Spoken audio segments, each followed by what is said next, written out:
Greetings. This is TK Trav, aka Travis Magus, here with LVX777. Today we're going to talk about spirits, in particular, spirits that you've worked with or you might plan on working with, and a very important aspect of working with spirits. In fact, this is probably the most asked question when it comes to working with spirits. How do I know if the spirit that I'm working with is the correct spirit and not an imposter? So we're going to get into that subject. If you've been paying attention to the content that I've been speaking about lately, you'll notice that we have been focused a lot on elementals as of late. And these topics most certainly tie together. So hopefully you are prepared to delve into such subject matter. In fact, speaking of delving into subject matter, we're going to do a little bit like we did last Thursday, and I'm going to be reading from a particular book that actually first sparked my interest on this topic here. We're going to re-examine this chapter 4. And I say re-examine because we've already read it. But one thing about occult books and occult subject matter is that going back over the content, you most certainly see from a new perspective. So peace and greetings and love to everybody who is present for this live stream and everybody who will hear it in the future. Peace, peace. Peace, peace. Good to see my favorite people in the universe. Now, speaking of that book, that text, it's actually going to be, you guessed it, Unseen Forces by Manly P. Hall. Unseen Forces. So if you were present for that live stream, you know how awesome that book was. You know how awesome Manly P. Hall is as a teacher, as a brilliant mind, right? We tap into the greats here. Dion Fortune, Madame Blavatsky, Ophiel, William G. Gray, Franz Barton, W. Butler, etc., etc. So let's get into this. What I also want to say here is that if you are someone who is actively a part of these live stream book studies, coming up next, we're going to be studying Itzhak Bentov's text, Stalking the Wild Pendulum. There were quite a few different titles that I had in mind, but this is the one that I think will be the most relevant. So if you want to be involved with the book study, I highly suggest purchasing a copy of this book, Stalking the Wild Pendulum. And since we're on the subject of giving out books, another title that I'll recommend getting if you're an occultist, right? Because I talk a lot about correspondences. If you want to speak the magical language, you got to build your library of correspondences. So one book that I recently got, the most recent book that I got, arrived today, is called The Rulership Book. The Rulership Book. This is a great book on correspondences. If you're trying to build your library of correspondences, it will give you an idea and a great foundation of what goes with what goes where. This is an astrological based text. So it's going to deal with the planets and it's going to deal with the 12 zodiac signs. And basically it's a text that it's like a library. It's like a dictionary, a reference book. So if you wanted to look up, you know, what does a girlfriend fall under as far as correspondence, it'll show you that girlfriends fall under Venus, specifically Libra. So any topic that you can think of, it'll show you the astrological correspondence for it. Cool book.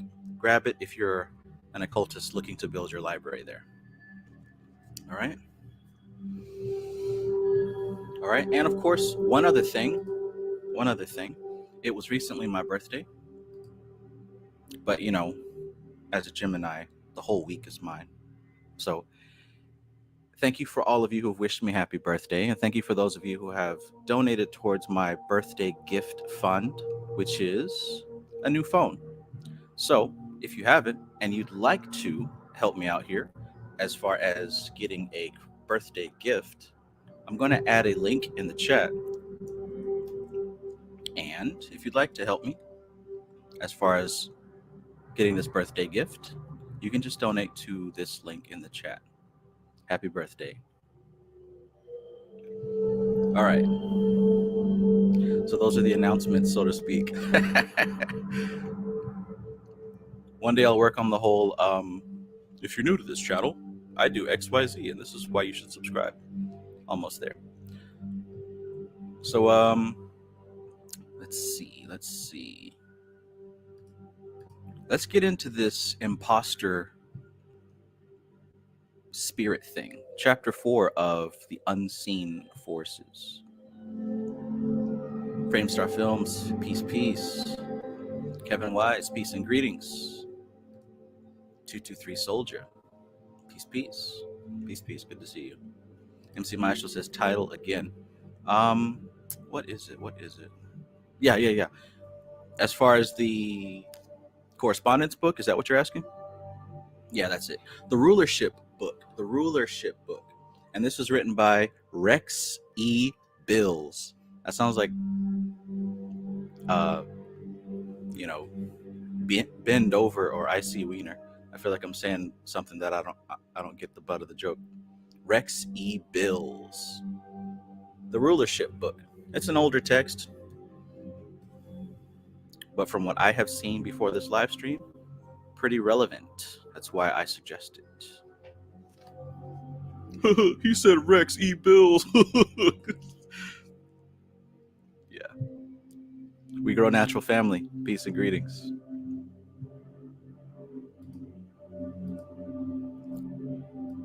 Peace and greetings. All right, so we ready for this? Chapter 4. If you were with me, then you can grab your book, Unseen Forces, and go back over those highlights so that you can see what we're about to get into. Look, a lot of people work with spirits, or so they claim. Hell, we all work with spirits, whether we're occultists or not. And I'm willing to wager that most people that work with spirits are not working with what they think they are. I'm willing to wager, I'm willing to put money on it, that most people who claim to work with spirits are not working with the spirit that they think they are. Right? Oh, thank you so much. I appreciate that. Most people are not working with the spirit they think they are. I'm telling you, because by the very fact that I know that a lot of people who jump into spirituality don't even research, so they're just going off of what they think and what they feel, which is fine. There is a space for that, for sure, right? There's a space for being an Orphic practitioner. But along with going with your feelings, there should be a balancing aspect of going with your research, with your study, because that's how you get better. When you're climbing a ladder, you go with one hand and then the other hand, right? Left hand over right hand. It's very difficult to climb a ladder with one hand. So if you're going to go with how you feel, make sure that you're going with what you have studied as well, and that's going to build you up in a balanced way. But if you're just going with how you feel, best believe you're working with elementals who are masquerading as whatever you want to call them, right? Oh, I'm working with Shiva. They're going to say, sure, buddy. And this isn't something like, oh, you better look out or else your whole practice is going to be ruined. No, it's like, say that you want to... I remember back in the day playing Xbox, original Xbox. They had authentic Microsoft controllers. Some of y'all remember this because it still happens. There's authentic Microsoft controllers, and then there's those knockoff brands. I think there was like Turtle Beach and like Tiger something or some other off-brand controller. And you quickly realize that even though the Microsoft one was always a bill, right? It was always like $60-$80 for a new controller. You could find those knockoffs for like $20. So you go buy those knockoff controllers thinking that you're going to be just fine. And you realize after about a week, you see why that controller was only $20. The joystick starts floating off to the left. The B button stops working, right? One of the bumpers fall out. The microphone plug-in, it's all scratchy, and you got to jiggle the cord just to get it, right? So when you pay that money for the Microsoft controller, you're going to get the quality that you actually need to do the job, right? But if you spend that $20 on that little knockoff brand and it breaks, then you have to go get another one, right? By the time it's all said and done, you've spent the same amount you were going to spend, but you've gone through so much hassle. Now, in the case of elementals, what fuels an elemental, what provides it sustenance, are specific pattern-based states. Pattern-induced states. What do I mean by that? I mean that there's certain things that you do that take you into a state, specifically, right? Specifically. There's certain things that you do that take you into a state. We can call it a ritual. And it doesn't have to be a magical spiritual ritual. It could be a simple ritual. Like some people have an OCD. When they walk into the house, they have to touch all the doorknobs, cut on all the lights, or something like that. After they do that, they feel safe. They feel like, okay, I'm officially home, right? When my dad used to get off of work when I was a little kid, we used to immediately run up to him. Hey, Dad, there's a new Dragon Ball Z toy out. Can you buy it for us? Right? And he would always say, can I get home first? And I'm thinking, you are home. What does that mean? But what he's saying is he needs to decompress. He needs to do whatever he needs to do to shift out of work state into home state. So every state is induced specifically by some type of pattern, some type of behavior. There are things that we do that induce specific states. There are certain things that I do before I start the live stream because it induces me into this state. Oh yeah. And each and every one of you have states that you employ to do certain things. If you're not in that state, it just doesn't feel right when you do it. What I'm saying is if you observe this with an occultist eye, if you observe this with a clairvoyant eye, you can begin to see that there is a spirit attached with that state that you're inducing. This is why we do rituals in general, because it brings forth certain spirits and it pushes away certain spirits. You ever heard of a lesser banishing ritual of the pentagram? So whenever you see a habit pattern associated with a state, you will see an elemental spirit. For sure. Now let's get back to the topic here. You might think that you're working with a particular entity so you can get a certain thing. And here's why shadow work is so important. You might want to summon Andros to get revenge, or you might want to summon Citri to get yourself some sex, right? So say you want to summon Citri to get you some sex. Well, while it takes a specific pattern to invoke the entity known as Citri, it's a whole lot easier for you to invoke the pattern that brings about sexual behavior, right? It's easier to invoke getting horny than it is to invoke Citri. So while you might think, oh, there's a spirit for sex, let me just summon that, but you don't do any research, what are you going to do? You're just going to throw some stuff together, you're going to wing it.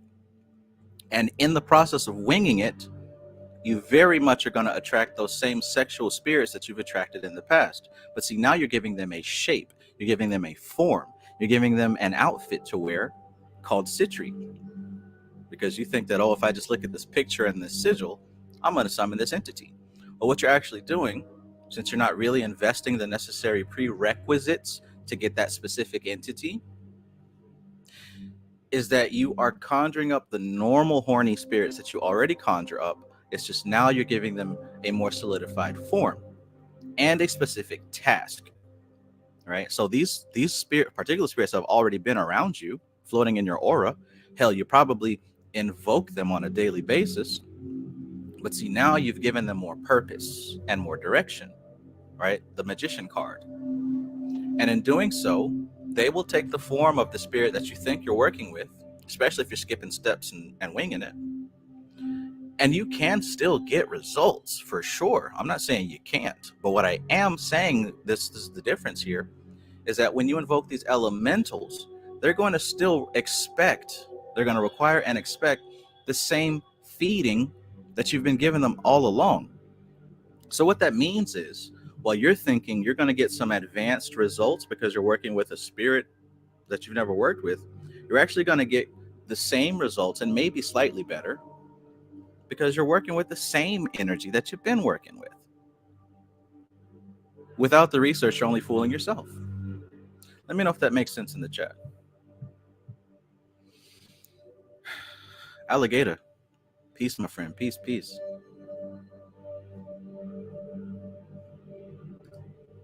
Alligator says, I'm still stuck on you are going to read Stalking the Wild Pendulum. Itzhak was not from here. I can't wait for that book reading.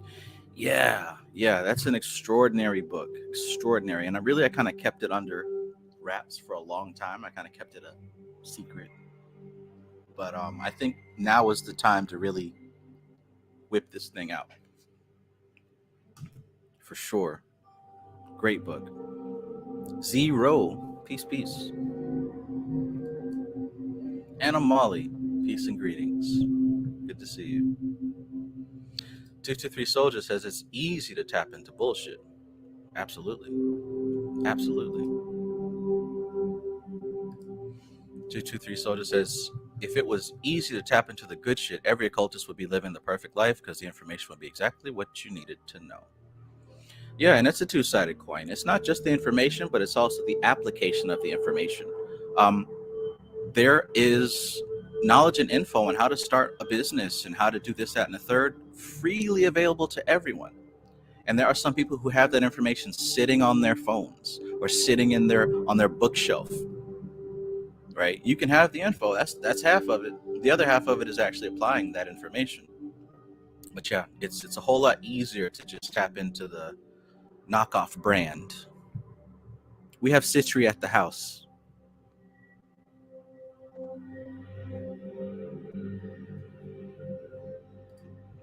Zero says, yo, I have a question. I've been meditating and so far so good, but I've had a word coming to my mind that I didn't really know existed.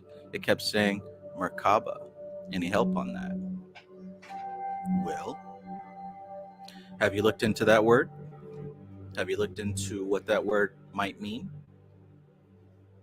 If you have, you might find some insight onto why this is calling to you. Most certainly. Follow what your intuition is telling you. Follow it. You're going to find something.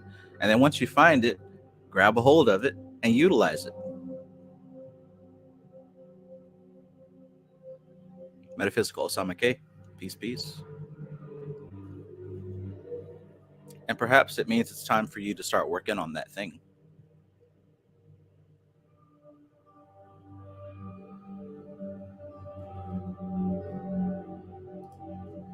Maestro says, dealing with the presuppositions that made those desires possible is what Sitarak taught me. Nice. The presuppositions that made the desires possible. Yeah. Even in my study, I like to go to the root of where a thing came from. So I can certainly see how wonderfully useful and appropriate that would be when dealing with desires, right? Why do I even have these desires in the first place? Yeah. Nothing wrong with sex at all. But I can see how having a completely over-sexualized, saturated mind can certainly be unuseful and inappropriate for your work. If you're walking around with a superly oversaturated, overly sexual mind,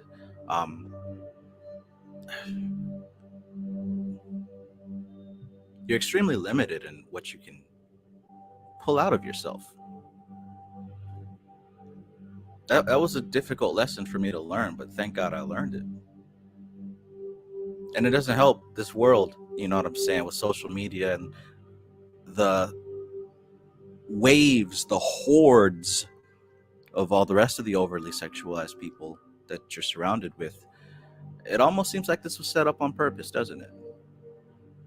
Now, I'm not saying, if you go no fap and no sex and celibate, you're going to get all these mystical powers. I'm not saying that.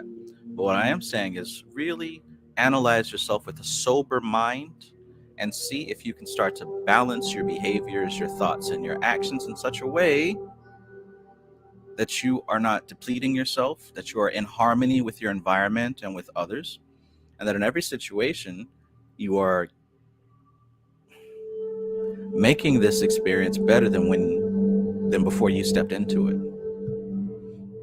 Or do something else. It's up to you.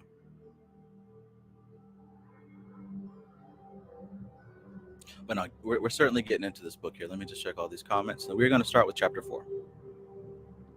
Okay, here we go. Here we go.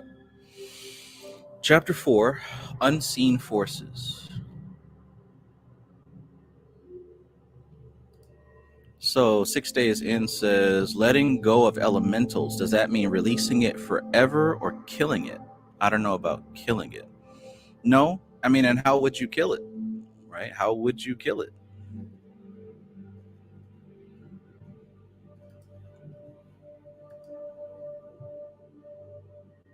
We're going to get into that, though. That's why I chose this chapter to read, because he does discuss something in that nature. So let's get started here. I'm going with chapter 4 of Unseen Forces. Let's talk about these imposter spirits.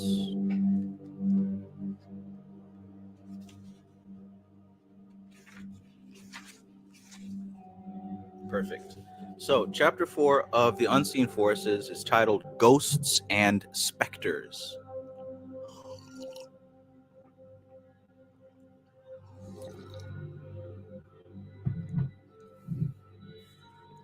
Ghosts and Specters. Let's do it.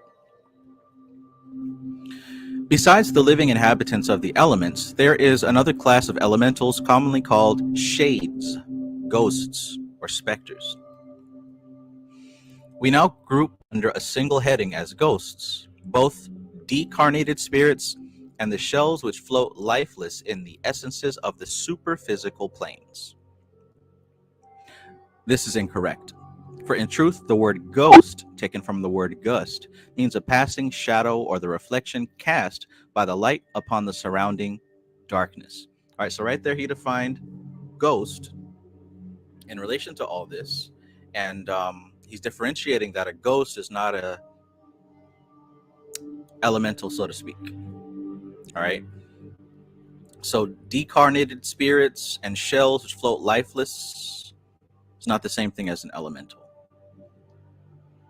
All right, let's get more into this. So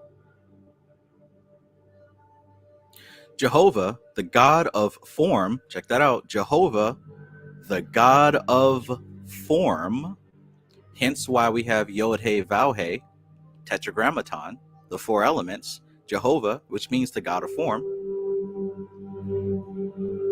And I mentioned that last week when the person in the chat tried to check me on why Jesus was the name above all spirits. Because Jesus is that fifth element in that name of Jehovah, Yehoshua. Jehovah, the God of form, like the Shiva of India, the third aspect of the Trimurti, and Osiris, the third aspect of the Egyptian Trinity, is represented as the Lord of the Shades, or the shadows of the underworld. The Lord of the Shades. And he connected Jehovah with Shiva and with Osiris as the lords of form. In reality, all bodies are ghosts because they are phantoms of the real. That which is a shadow of the eternal is called a ghost or a specter, and it has no reality save through the reflections of life upon substance. I highlighted that line. Peep that. He talked about how what was it? Ghost means a passing shadow or the reflection cast by the light upon the surrounding darkness.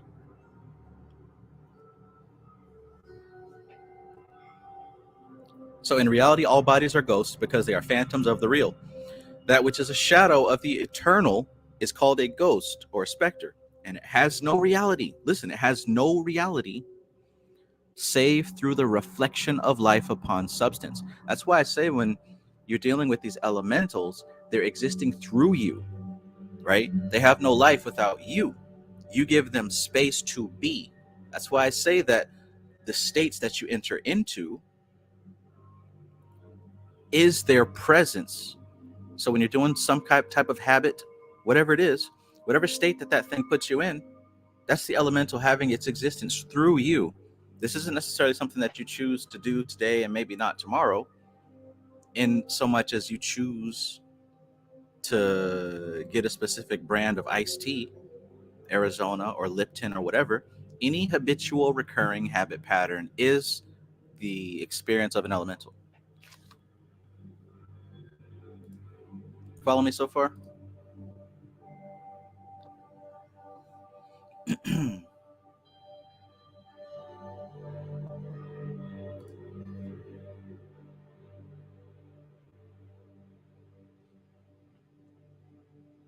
let's keep going. Let's keep going.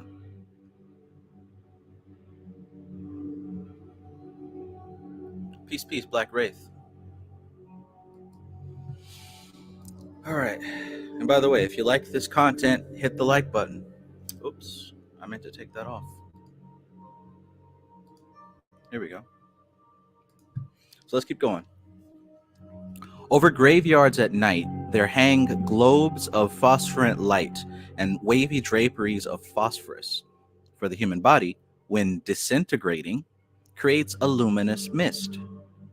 The ancient peoples called this luminous mist a shadow or a shade. It was also said that the shades of men walked the byways of their past. There's your habit pattern. The shadows of men walked the byways of their past. That's why you see these movies of these ghosts that continue to haunt the places where they used to live. Listen. The ancient peoples called this luminous mist a shadow or a shade. It was also said that the shades of men walked the byways of their past, like Hamlet's ghost on the castle battlement. Generally speaking, we may divide the ghosts who walk in the night into two general classes. And here they go.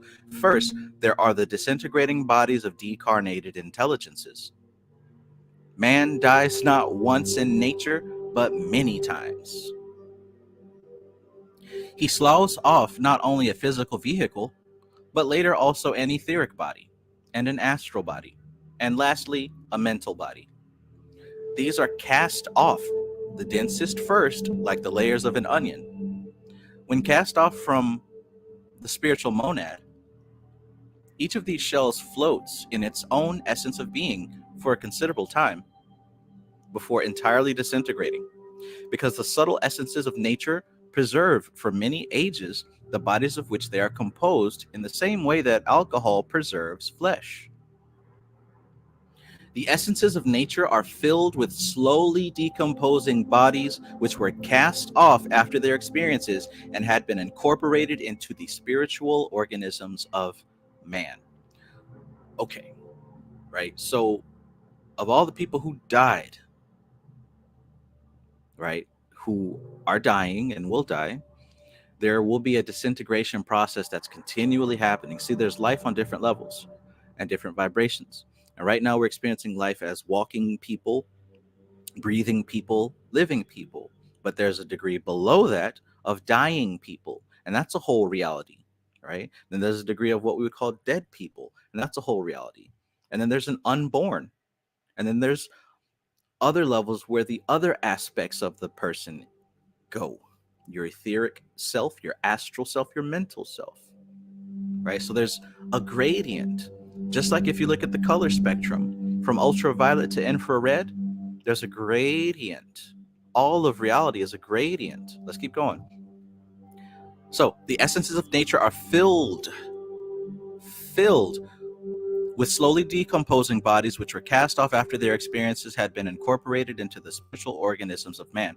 In these essences of nature, there also dwell creatures who take upon themselves these slowly dissolving bodies as a player dons a masquerade costume or wears a mask.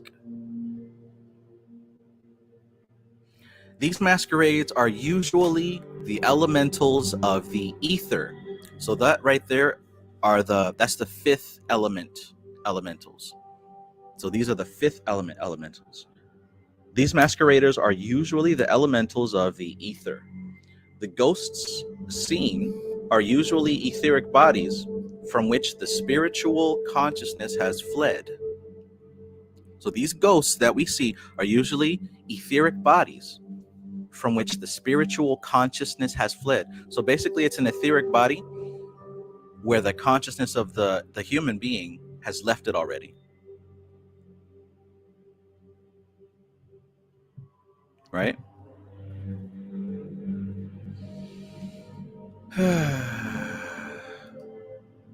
Uh-oh. Never too much, never too much, never too much. These masqueraders are usually the elementals of the ether. The ghosts seen are usually etheric bodies from which the elemental consciousness has fled. and they either drift past the vision of man like a derelict floating on the sea, partly animated by subtle substances of the ethers, or they have been vitalized, sometimes humanized, by an intelligence from one of these subtle planes. Didn't know that we'd be learning about ghosts tonight, did we?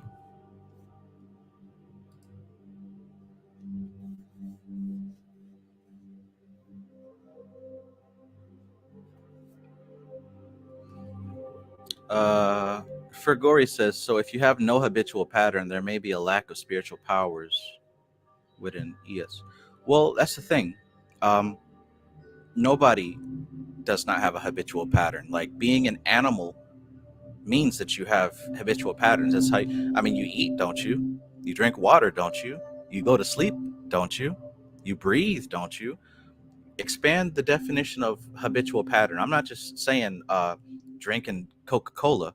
I mean everything that you do, that you've done more than once, that puts you into a state. Brushing your teeth, if you do that. Washing your ass, if you do that. So no one lacks habitual patterns. Like I said in my last video, it takes a refinement of mind, a refinement of perception to see this stuff. It's everywhere. Elementals are not a choice. It's not something that you choose. It's identifying where these things exist. For sure. Black Ray says, did I just hear Luther Vandross? I was singing that song in my head earlier today. What a coincidence. No coincidences around here, my man. Never too much, never too much. You know, I get my old school jam on. We Grow Natural Family says it's similar to those movies with the spirit jumping in bodies and takes over their whole mind state. Absolutely. Right? Where do you think that concept comes from? Let's keep going. By the way, this was written in the, this is an ancient thing. I don't see an exact date, but we know that Manly P. Hall was doing his thing in the early 1929. This is 1929, August 30th. So yeah, let's keep going.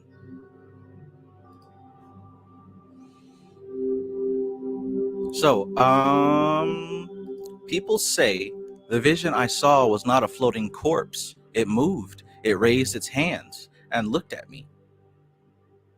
They do not realize that this drifting, moving mass of etheric protoplasm is floating upon the surface and in the midst of a sea of ether.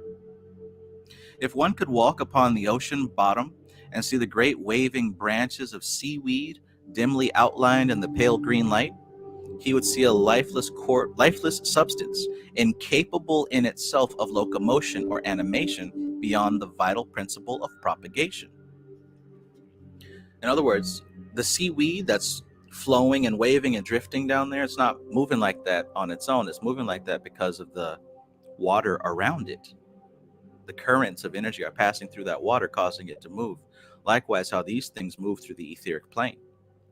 This substance sways and moves, twists and turns as though alive. Long streams of seaweed resembling the body of a boa constrictor wave long, sinuous branches, in the same way that the ghost of the night points its finger or directs its glassy eye toward the victim of the vision. The movement is not initiated, however, within the thing which we see moving, but is the result of the movement of external forces. You guys ever see that movie Weekend at Bernie's?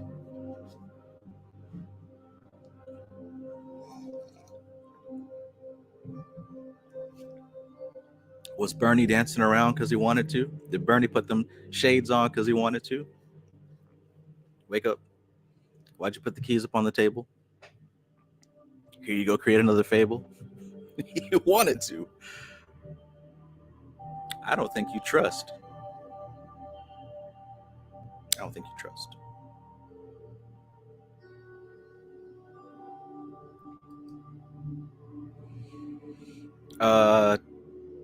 Tyrone Wesley says, I am evaluating my habits. What's the book you are reading from? I need to read it. Thank you for sharing. This is Unseen Forces by Manly P. Hall. Unseen Forces by Manly P. Hall. You wanted to. Arsonist Fire, peace. All right, let's keep going. I don't think you trust in my self-righteous suicide. Can't say it without finishing it, right? I'm trying my best. Only those who have been conscious on the lower planes of the ethereal worlds can understand what it means to see these floating shells drifting ever fainter until many years later, sometimes centuries, a strange face, so faint as hardly to be visible, marks the final disintegration of the ethereal specter.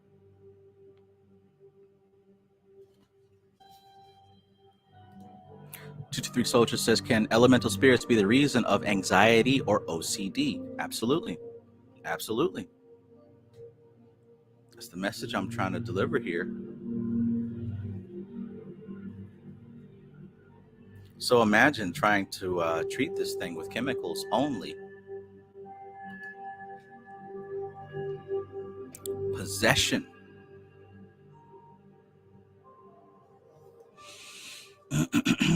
Okay, let's see where we at. So the etheric plane is really part of the physical world. It is tied to the physical globe because in reality, it is the mold into which the dense body is cast. Just as the physical anatomy of man is really molded into the etheric double. The etheric body is purely a physical substance, but far more attenuated than the solids, liquids, and gases which we see. It is more or less tied to the physical body, sometimes disintegrating with it, but usually remaining differentiated from the substance of the astral world. The etheric body hovers over or near the grave where the body has been placed, and sometimes leads to an earthbound condition. To prevent this possibility, the ancient occultists cremated the physical body. Now we're getting to where that cremation came from. When this is done, nothing remains to tie the higher intelligence to matter, the body having been entirely reduced to basic inorganic substance. The first dawning of etheric vision, which is really nothing more than an extension of physical sight and not clairvoyance, as some imagine. Which reminds me, Framestar, I know we talked about the cyclomancy telescopic vision. My cousin shared a pretty interesting way that he goes into it. He visualizes the thing that he's trying to see in a distance, and his eye is being like extremely large right up on that object. And as he focuses on that visualization of like a giant eye looking directly at the thing he's trying to see, he says that helps to facilitate his subconscious vision.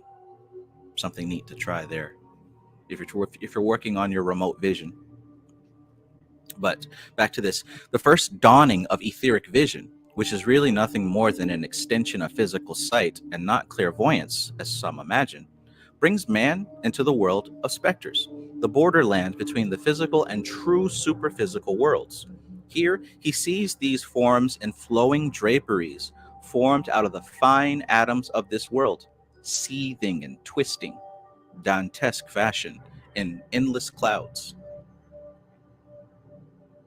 Millions of them stretch as far as the eye can reach, floating in groups or wavy lines in the sea of ether in which they are preserved.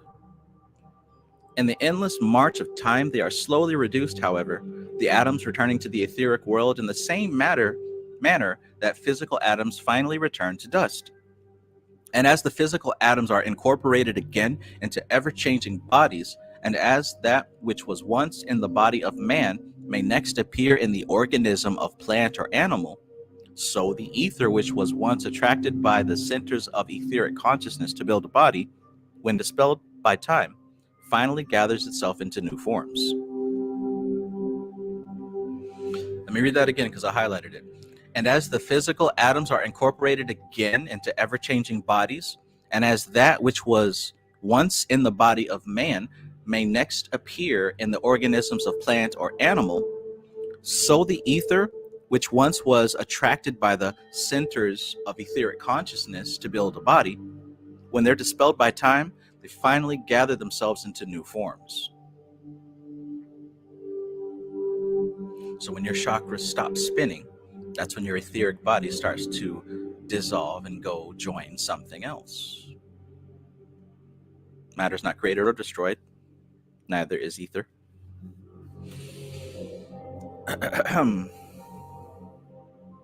Black Wraith says, question, is that book connected to Manly P. Hall's Secret Teachings of All Ages, or is it a different subject on its own? I mean, I would say that all of his teachings are connected together. This book in particular is a lecture.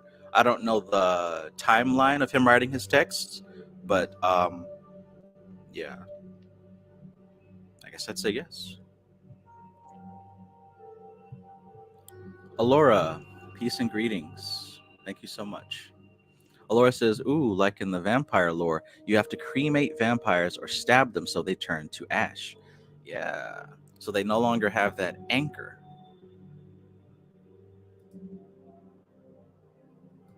Framestar says, absolutely, to think of it like a camera lens, which I'm well versed in, so it really helps with visualization and the mechanics of the process in terms of aperture and magnification. Okay.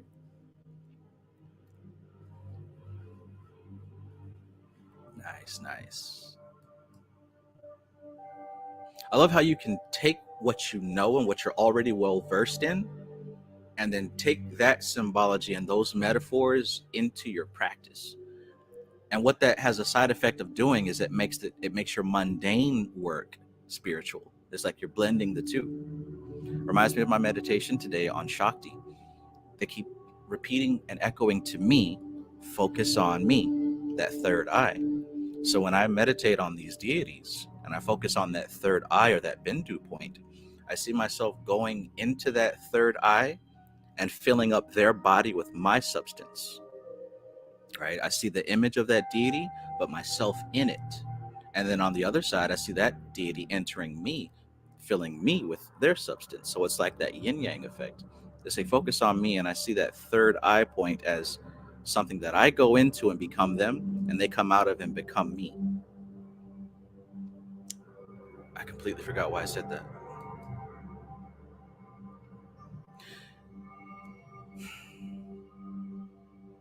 The particles of man's own etheric body are made from the disintegrating atoms of the millions of ghosts that have been floating in the ethers since eternity began. To this sea of ether, the physical body will be returned when its labor is completed, and the records which man has implanted in it, and which are necessary for his soul growth, have been extracted therefrom and incorporated into his higher vehicles. Keep in mind what Dion Fortune was talking about in the Cosmic Doctrine. That book is so integral. That book is necessary reading to be in her group. Wild, right? It's like a key. It's like a master key.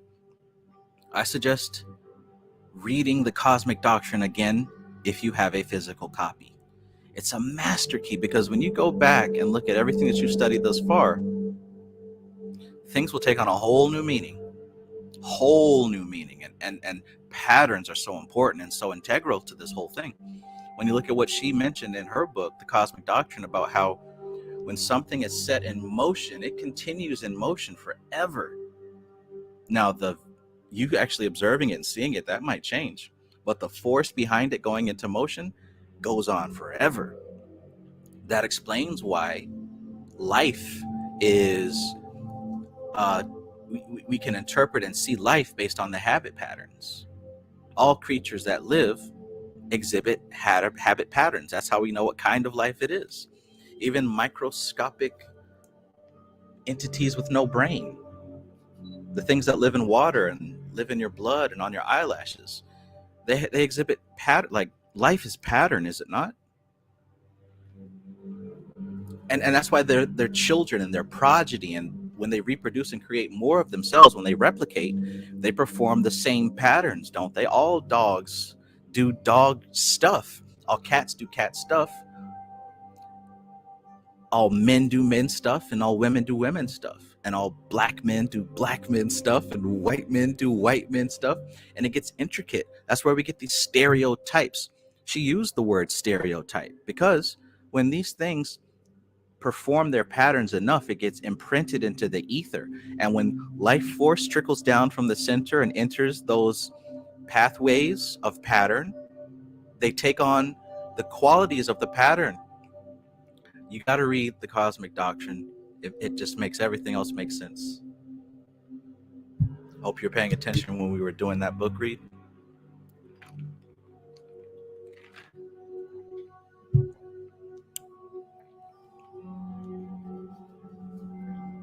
So, man has a body in each of the worlds of nature, which he has now connected up in his fourfold consciousness.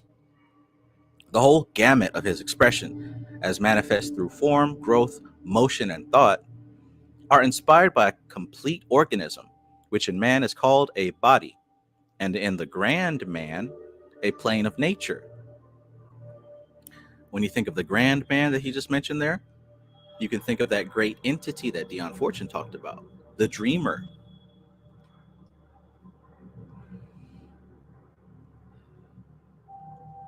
The complete organism, Adam Kadmon.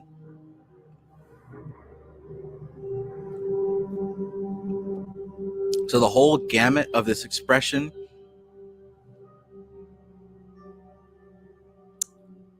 which in man is called a body, and in the grand man, a plane of nature. So on the objective plane, it's an objective thing. It's a body. But on the subjective plane, in the spiritual plane, it's a place. It's a place. All right. Each one of these bodies functions on its own respective plane. Man is born into each one of these planes. Oh, wow. Pause. Hold on. So when it comes to that fine line that separates objective and subjective reality, in other words, the five sense world from the spirit world, when it comes to that line, on one side of the line, on the objective side, things are experienced with the five senses as external. But on the subjective side, things are experienced as a place and a plane. So think about this here. Here you have your physical body, and you're experiencing this physical body as an objective physical body, right? But on the spiritual plane, your physical body is a place. Your physical body is a place in the subjective plane. So the spirits that you're working with, let's say that you're working with a spirit for health and healing. On the objective, that spirit for health and healing might look like some type of crystal or some type of sigil or some type of thing. And you do your ritual, you burn your incense, you do this, that, and a third. But on the subjective plane, on the spiritual plane, that spirit is invoked as an essence within the place of your body. So it's doing its thing in your body. Think about work that you do on the astral or the mental or the etheric. In the objective, it's a physical thing, but on the subjective, your mind is a place. Your emotions are a place. Connect that with what I said about the elementals. You know that they exist based on the habit patterns, based on the state that you enter, because the state is a place. That might be something else. I don't know. I hope you got it. Each one of these bodies functions on its own respective plane. Man is born into each one of these planes as the sutramatic atom descends, and by the law of attraction assembles a body under that plane. This body grows in a natural and progressive manner. Then as he slowly slows off his vehicles in the decarnate state, until finally only the monadic atom remains upon the arupa plane, he discards each of these bodies. That sounds like it takes quite some time. MC Maestro says some schools see the chakras as realms, same as middle pillar ritual. Would be wise to follow that train of thought, or at least experiment with it, right? Sheesh.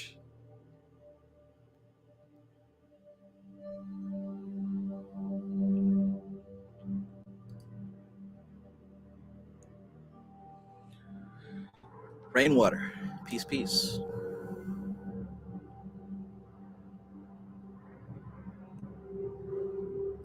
Let's keep going. Check this out. I had this highlighted. These discarded bodies thereupon become ghosts. Okay, so we talked about how as man evolves through his death state, his dying state, or liberation state, whatever you want to call it, as he slowly slaws off his vehicles in the decarnate state until finally only the monadic atom returns. Only the true soul, only that true point of consciousness, only that Atman, right? Only that tiny spark of light, that consciousness, until only that remains. Upon the Arupa plane, he discards each of these bodies. These discarded bodies, once you really truly liberate the self, right? So think about death and you die. Instead of coming back because you never tried the chocolate payday bar, instead of coming back because you wanted to play Final Fantasy 18, instead of coming back because you never had a 5-some, let's say that you continue to move forward in your death evolution and you release your etheric body and you release your astral body and you release your mental body. Let's say that you continue to evolve. And by the way, another segue. For those of you who, number one, read the cosmic doctrine and understood it to some degree, and number two, those of you who continue to do taught with Shuti, I want you to compare how Dion Fortune talks about these atoms going out from the center of existence all the way to the edge of existence, hitting the firmament and coming back around, and thus carving out a path in existence. Think about that. And think about the meditation of Tao Shuti. From Prithvi on up to Akash, all the way up to Shiva itself, and then all the way back down. Compare those two. Meditate on that. Damn, what was I saying before that? Somebody remind me.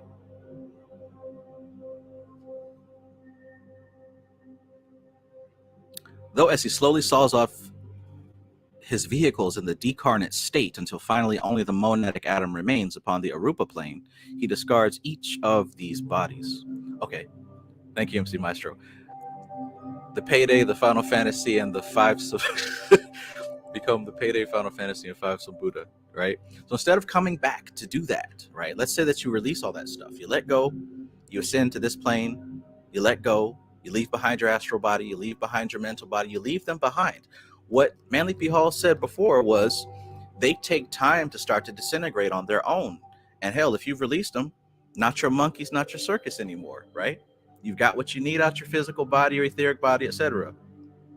So let's say you go all the way and you leave the matrix completely. Leave it, right? You release all ties and connections, non-attachment. You let it all go. Let it all go. It's kind of like when you used to go to church and you put your tithes in the collection plate. Some people stop tithing because, oh, well, the pastor's doing this, that, and third with the money, not understanding the philosophy. And others gave, and once they put that money in that plate, you don't give a damn where it goes. You already did your energetic exchange once you place the money in that plate. I don't care if the pastor's putting it towards a new Ferrari. That's not my business. All right, so let's say that you reach that point where you completely release and let go of everything, and you liberate yourself from the matrix. You're gone. You become one with God again, and it's a whole different story. Meanwhile, within Prakriti, the astral body is now floating here with no owner. The etheric body is now floating here with no owner. The physical body is sitting in the earth, dissolving. It's got a couple of worms and bugs and whatnot, but these bodies are now floating here, disintegrating like the physical body. All right, let's continue.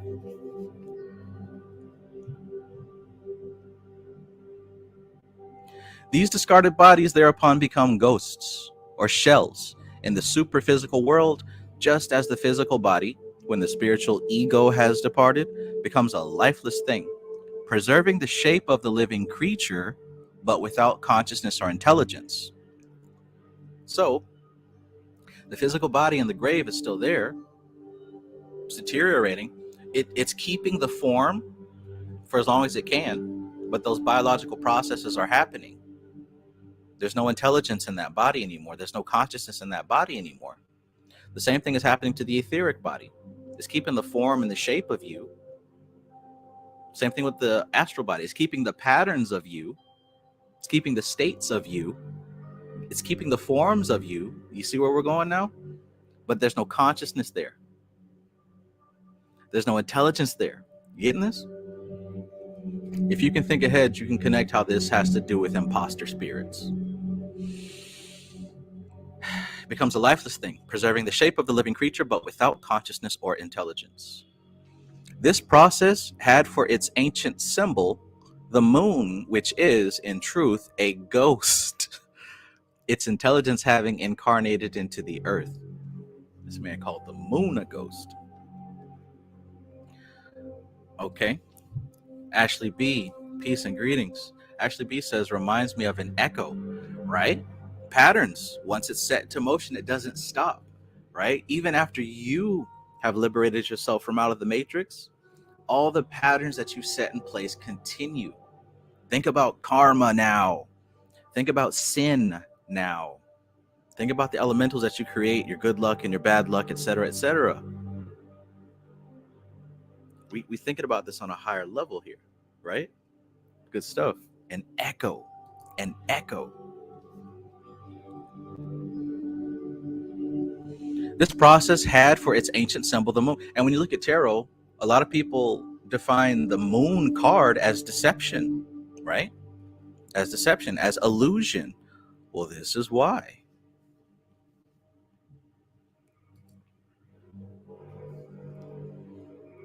Sheesh. The process had for its ancient symbol the moon, which is, in truth, a ghost, its intelligence having incarnated into the earth. It is a dead, lifeless shell, but impelled by the power of a great disintegrator in nature, which is the lord of the ghost or specter. In other words, the regent of the moon. The regent of the moon is the lord of the ghost.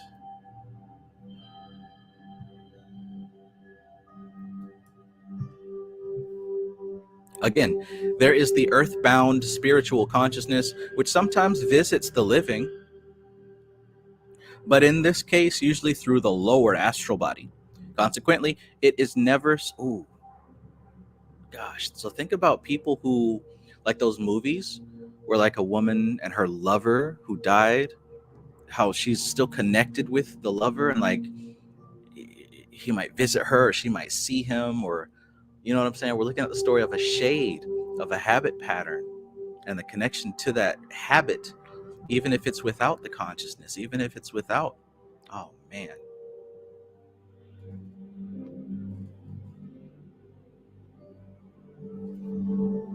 That's a good one. Maestro says, I see how this could have influenced the Pleiadian theory that the moon is a hollow reptile base. Yeah. And see, the problem we find with most of these people is that they take this metaphysical stuff literally, right? Didn't we see that with Christianity? A lot of people take some of the metaphorical stuff literally. Perhaps the moon is hollow, but not literally. Maybe it's hollow because it doesn't have intelligence or consciousness. It is a lifeless body that is capable of being possessed by an intelligence that has the capacity to do so. I can see it now. I'm about to possess the moon. I said you gotta have the capacity to do so.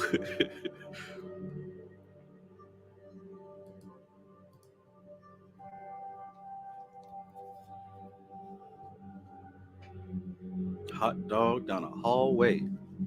All right. Again, there is the earthbound spiritual consciousness, which sometimes visit the living, but in this case, usually through the lower astral body. Consequently, it is never seen, save when the individual is partly asleep. People who have seen these specters always affirm, by all they hold dear, that they were wide awake. The consciousness is wide awake, but functioning at the moment in the lower astral body. Reminds me of a movie I saw recently, but I can't remember what. The consciousness is wide awake, but functioning at the moment in the lower astral body. Hence, the physical body does not move during a vision. People are incapable of standing up and approaching the specter.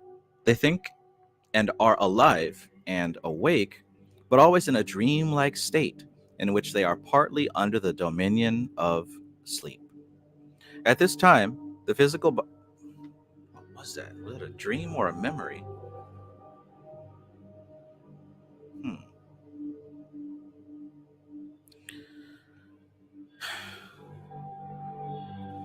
At this time, the physical body is in repose, and the lower astral qualities do not intersect or express themselves.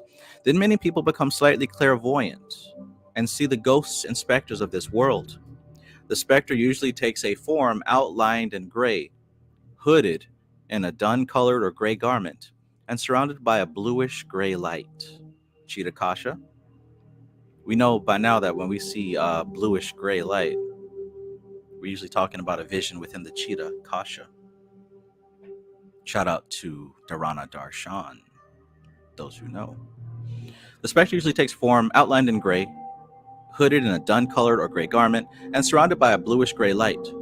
After the decarnate person has been absent from the physical plane for some years, the lower part of the body becomes merely a hanging drapery and finally vanishes altogether because the higher astral plane preserves only the consciousness of the face. These specters usually appear because of some strong earthly ties, such as jealousy and wrongdoing. Great love or great hate also draws them. By his avarice, therefore, the miser is recalled to his treasures. Think about those trolls protecting gold and other treasures, huh? Thank you, Anna-Molly.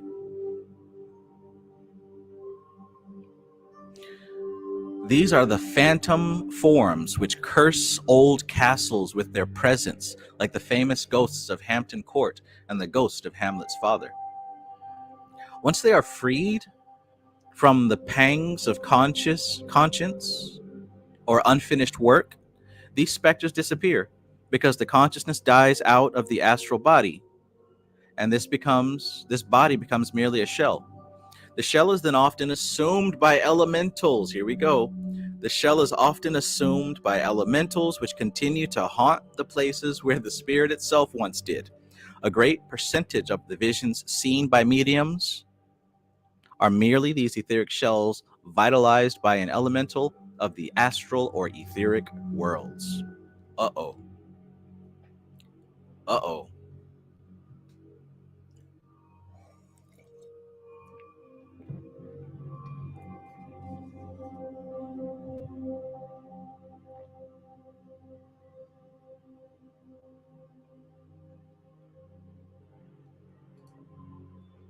Ashley says, also the moon is said to reflect the light of the sun. So with the moon being hollow, perhaps the soul is what fills it, so to speak.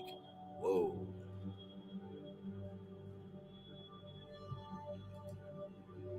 So check that out. The shell is often then assumed by elementals which continue to haunt the places where the spirit itself once did.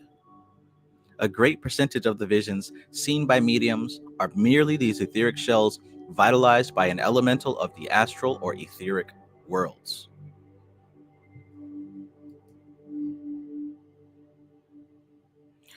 The earth-binding ties of narrow concepts, ignorance, one-pointedness of purpose, or similar attitudes can be found in numerous instances. For months after the close of the late World War, soldiers on both sides who had died fighting still rose from the battlefield and fought in the ethers. Man, that's not an existence I'd like to return to. Wholly unconscious of the fact that they were dead, they maimed and destroyed each other, cursed and swore, and lived again among the bursting shells and shrapnel just as in former days. Still others wander among the forests of crosses in the great graveyards of Flanders and France, wondering after many years of death what has happened to them. I had a familiar experience like this, huh? You might remember my story. The sea is still peopled with phantom ships whose crews, long since dead, still sail for the port which they were never able to reach alive. I can only imagine the type of vibration that comes from a sinking ship in the middle of the ocean. Everybody panicking to the point that they congeal together and create an egregore out of the sunken ship. Sheesh. Among the ancient galleons on the etheric plane, the old Spanish buccaneer still counts his gold, tied by the bonds of materiality and selfishness to the world of which he is no longer a part of. The dope den. The dope den is still peopled by the spirits of those who died slaves to its curse and who come back again to inhale its fumes and live in its filth. Damn.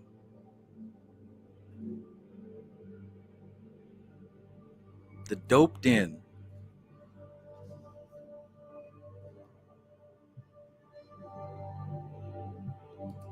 Nefrayu peace. Nefrayu says, reminds me of the demons in movies pretending to be loved ones. Sheesh.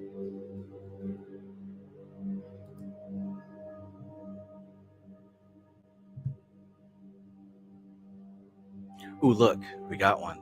Odd Unit says, what kind of necromancer shit is he reading? Bro, I can't take you serious. I bet your parents can't take you serious.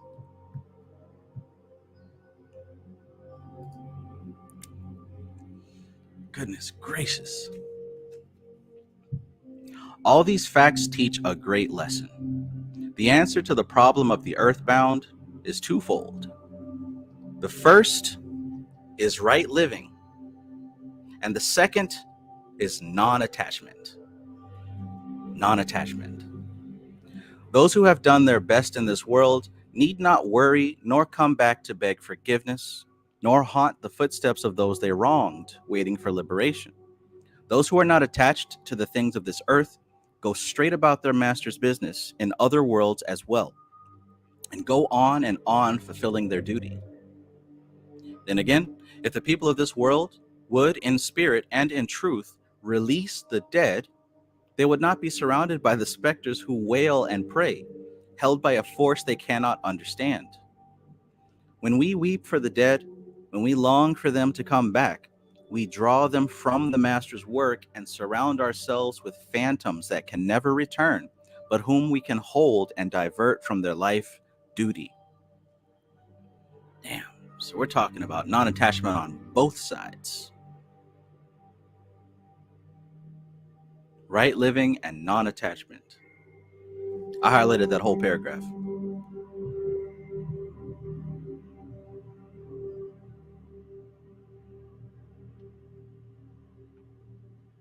Sheesh. MC Maestro says, warfare is quite interesting in the sense that certain battlegrounds have been fought on from the Bronze Age until now.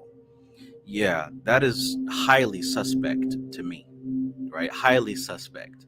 Whatever story that they've given the common peasants is not the true story, because there ain't no reason for warfare to continue in the same place for generations upon generations of nations before Greece and Rome was established. Nah, something else going on. Something else going on.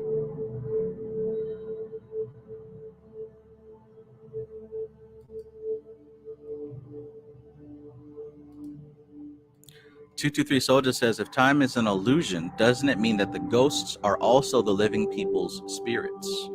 So what he talked about here is that while the consciousness is inhabiting the astral body, the etheric body, etc., we are a part of the illusion. We're part of Prakriti, right? We're part of nature. But once a person does find liberation, it's liberation from what? Liberation from incarnation, liberation from karma, liberation from actually having to be here. Once a person finds liberation, they immediately are withdrawn from incarnation. They are no longer a part of the physical body, etheric body, astral body, mental. They're no longer a part of any of this. They're gone completely. Until that point, Yes. Until that point, yes. The consciousness is still going to be inhabiting one of those bodies to the point that those bodies will cause itself to reincarnate again in some form. Consciousness will continue to recycle within Prakriti until it leaves.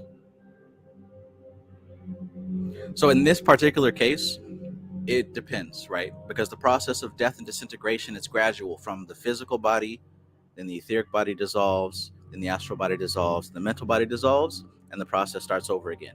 We incarnate again, up and down again.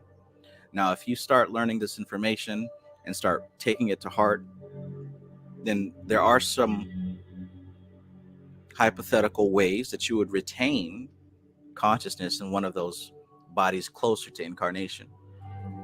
Like, say, for example, you could retain the consciousness in the astral or the etheric so that when you incarnate again next time, you'll save yourself mountains of trouble because you'll already have those karmic patterns harmonized, right? So we could say that this would be your last incarnation or second to last. Like, there's levels of this that have been highly detailed in the East. All right, I think Buddhists have what's called a once returner, which is basically a person that's so close to enlightenment that they pretty much only have one more incarnation to go. So when they come back here, they come back with their lessons learned, with most of their karma dissolved, and they just live out to finish the rest of it, and then they go. But for most people go through that process of being dissolved all the way up and then coming back down. Because you got to think, and it was said and taught with Shuddhi, attachment goes deep. Ego and attachment goes deep. Ego and attachment is deeper than the physical body, is deeper than the etheric, it's deeper than the astral, and it's deeper than the mental. Attachment and ego runs all the way up. So while you may dissolve those lower bodies and release most of everything, there's going to be some point where it's going to be incredibly difficult to release reality because you still identify with it at some level. And until we let go completely, we will continue to exist, which means that we will incarnate.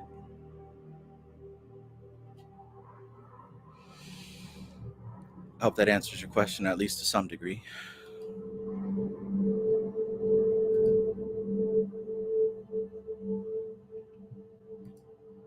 Ashley B says, funnily enough, in some stories, when people are able to bring loved ones from the dead, they are usually shadows of their former selves or totally miserable.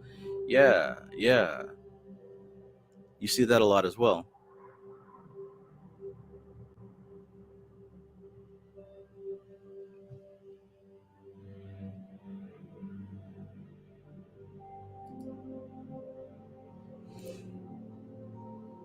MC Maestro says, the astral bodies of a master incarnating as physical institutions, concepts, and nations to aid the freeing from Prakriti. Thinking outside the box, right? Could there be a reason why certain books resonate in the way that they do? Could it be a reason why certain philosophies resonate the way they do? Could that be an example of an incarnation of a mental plane being as a philosophy? When you're looking at a school of thought, what if that was actually an entity, a person who incarnated as that instead of a funky ass human? Kevin Dunn asks, what's a good book to learn about Prakriti, or however you spell it? Maybe somebody can share in the chat a good book to learn about Prakriti. Those of you who know about Prakriti. Of course, the first thing I would say is Tao Shuddhi, but maybe someone has a different selection. We've only got a few more paragraphs, actually one more paragraph.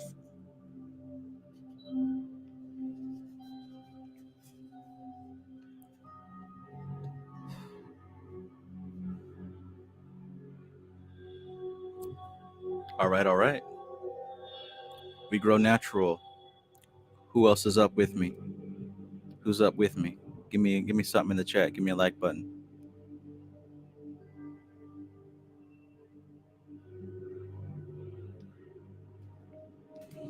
A lot to think about for sure, right? This certainly sheds a lot of light on this whole thing about ghosts, this whole thing about how elementals may behave on other planes, shed a little bit of light on incarnation and reincarnation, karma, attachment, that type of thing.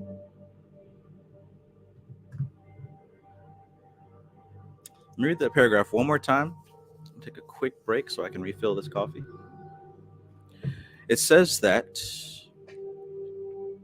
the answer to the problem of the earthbound is twofold. Now check this out. The first is right living, and the second is non-attachment. Who here has a concept of right living? Who here has a concept of non-attachment?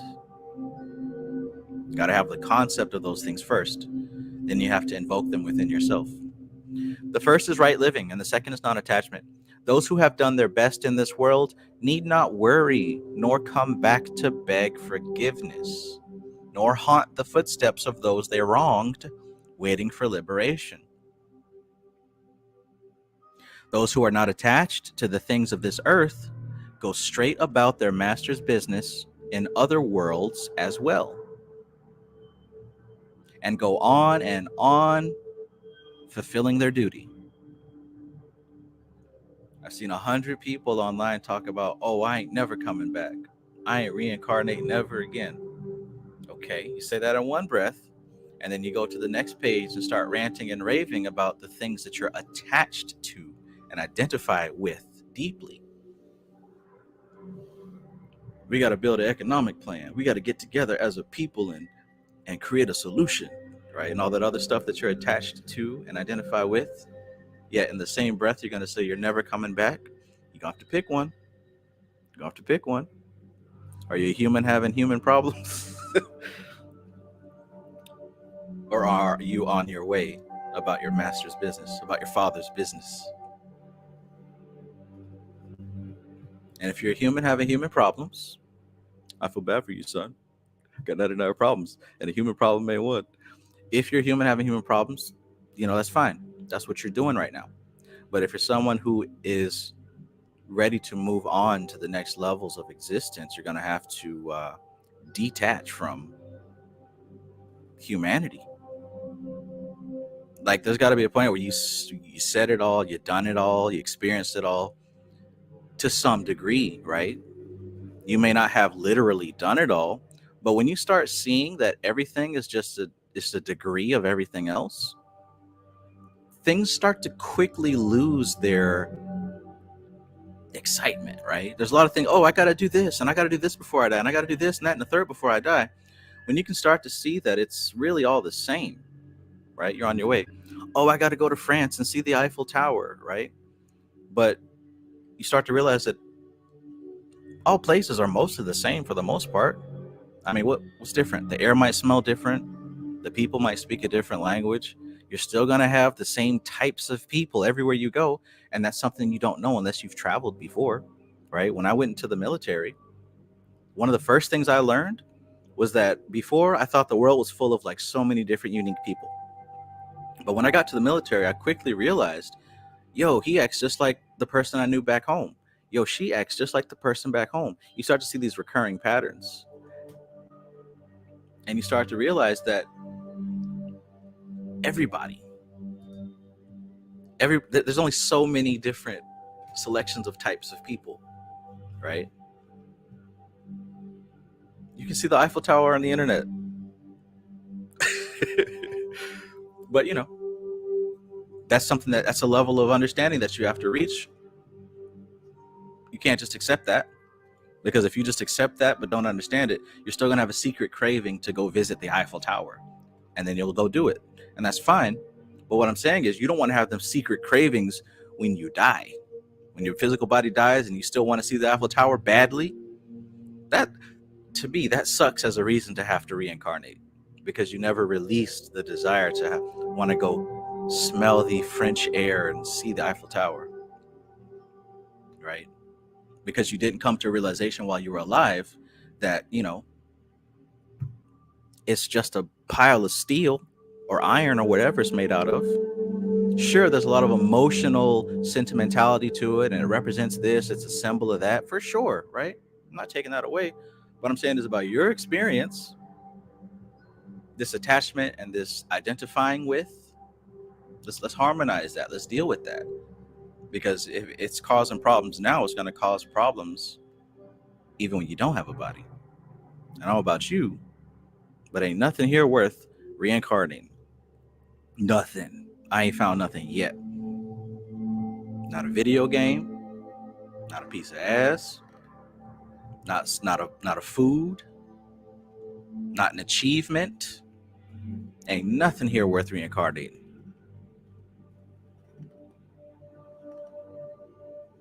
But again, that's not something I could just tell you. You have to come to that realization.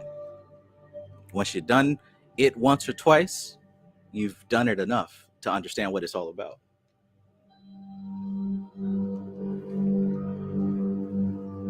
God dang it.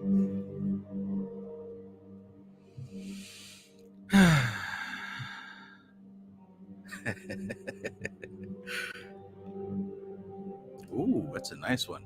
MC Maestro says, that got me thinking, who died to incarnate as NLP, right?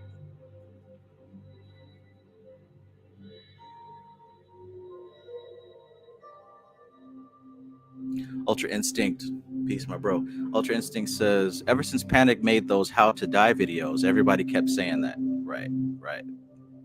Just made me wonder how many were in tune with their soul desire. The only attachments I have is to my children. Anything else, I ain't worried about it. Facts. But yeah, everybody started saying it because they heard Panic say it. Just like a lot of things people heard, it's just how people work. It's just how people work. Erica De Niro TV. Peace. Somebody help this man spell Taht with Shooty, please. Kevin says, I can't find this Taht Mashuti book, and I'm sure I'm spelling it incorrectly.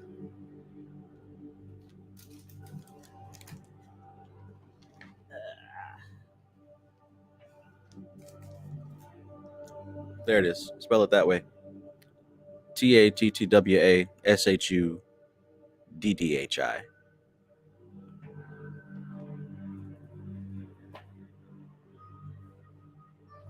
Their Honor Darshan, the other one mentioned, is this one here. DHARANA. DARSHAN. Go check them out. Got everything you need if you're serious. If you're ready, it's got everything you need. If you're not, you might read a paragraph and say, where's the pictures? And put it down. There are pictures in them.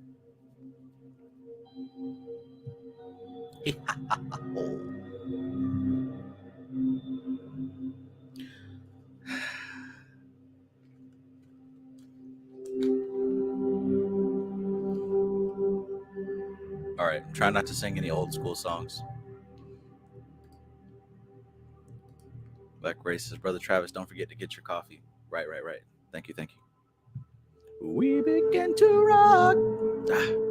Steady. Oh, great. Now I'm realizing that these old songs that get stuck in my head are elementals. Steady rocking all night long. We begin to rock. Steady rocking till the break of dawn. I was listening to that song and some of the other songs. That band is called The Whispers. And I'm realizing that it's only that guy's voice.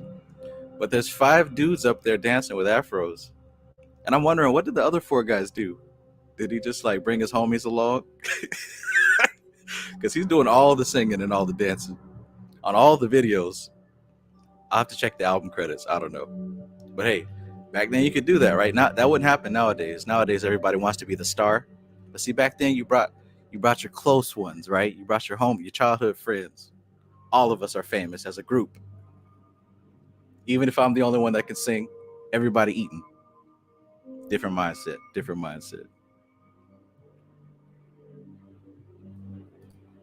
Okay, thank you, Black Wraith. Black Wraith says, the Whispers, the main singers are twin brothers.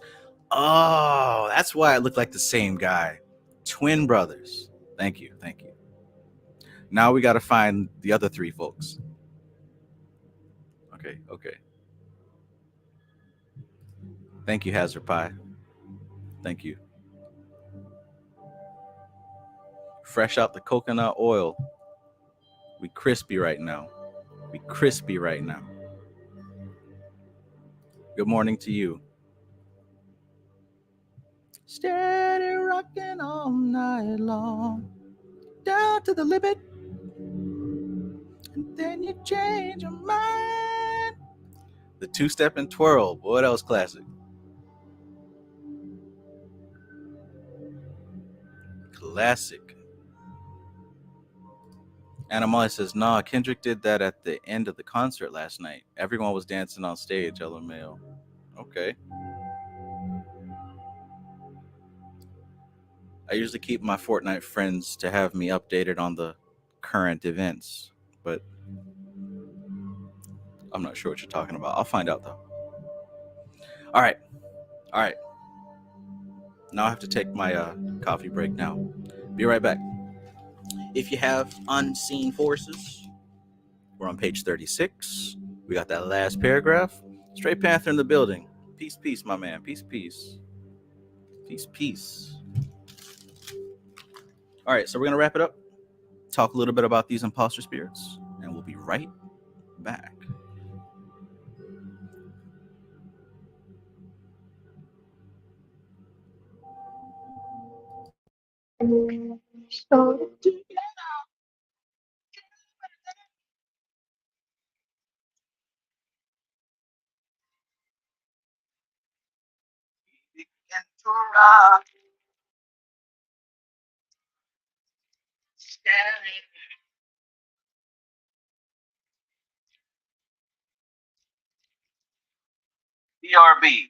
BRB.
Steady.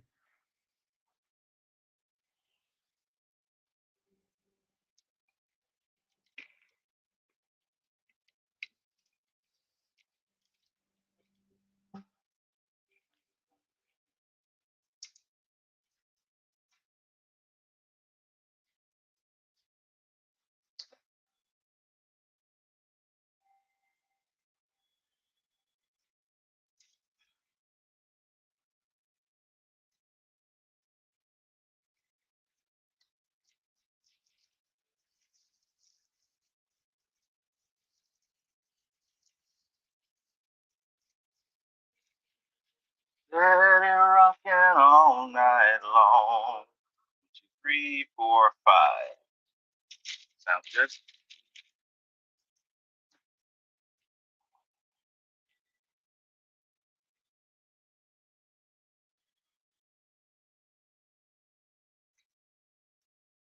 Almost ready.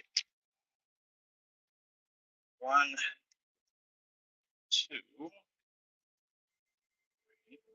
5.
All right.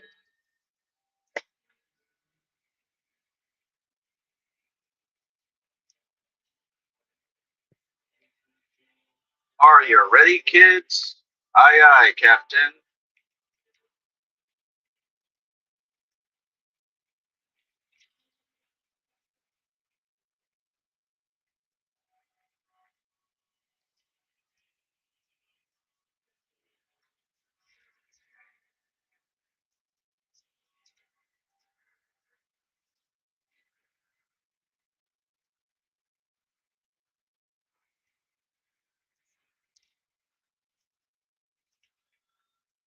Okie dokie, artichoke.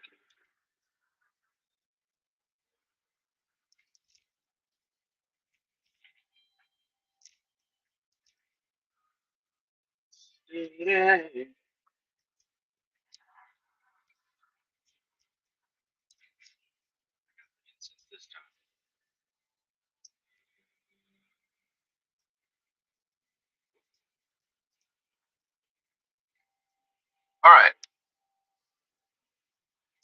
where were we?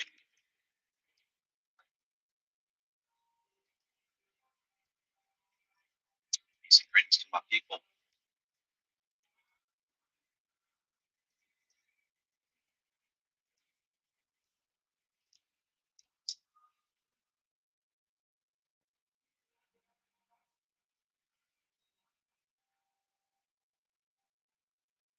I'll be digging the music selection tonight.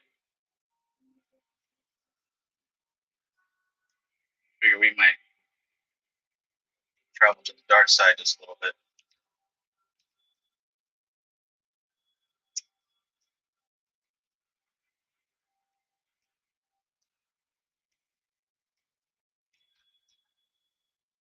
Oh, the mic sounds cagey. Gotcha, gotcha. I think I know what that is. There we go. Thank you for letting me know that. I would have totally missed it. Boom.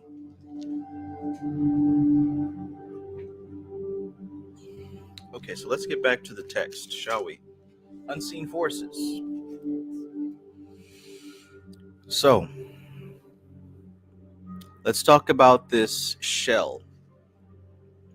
This shell, floating in the ether and in the lower worlds of the astral plane, can no more help or guide us in our search for salvation than a corpse could save us here. These shells are the things most often seen in visions. They are obsessed by lower elementals and the larva of the lower astral plane. They rap on the table and tilt the chairs. They materialize their fruit and paint their pictures. And men foolishly make gods out of the entities that are not even human. Let the student investigate these worlds for himself, or if he is incapable of investigating them, let him learn the great truth that man owes no allegiance to that which he does not know. To his God, he owes only the allegiance which his dawning consciousness has shown him that God deserves. Only with perfect consciousness will come perfect understanding and perfect cooperation with nature's working. The ghosts of old graveyards and the specters of a dream should be sent back into the planes from which they came, whereas shells they will float until eternity dissolves them, or, if still the vehicle of consciousness of the spirit, be liberated to learn the lessons of the new world wherein they are. There, unhindered by human emotion, they will absorb the fruitage of their respective bodies and build it into an eternal body, the temple of the soul, which is the crowning jewel, the great achievement of human evolution. Matthew Watson, peace, peace.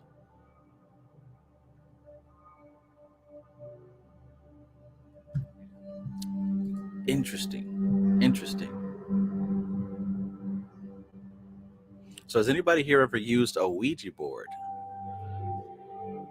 Believe it or not, you'd probably expect me to have done that at some point, but I've never done Ouija board stuff.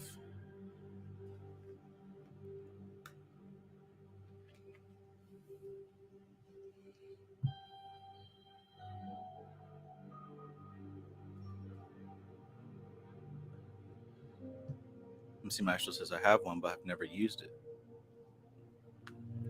Yeah. So here's the thing to understand. For the most part, if you're dealing with some type of spiritual intelligence, it's very likely for the most part that it's going to be an elemental spirit. It's very likely for the most part that it's going to be an elemental.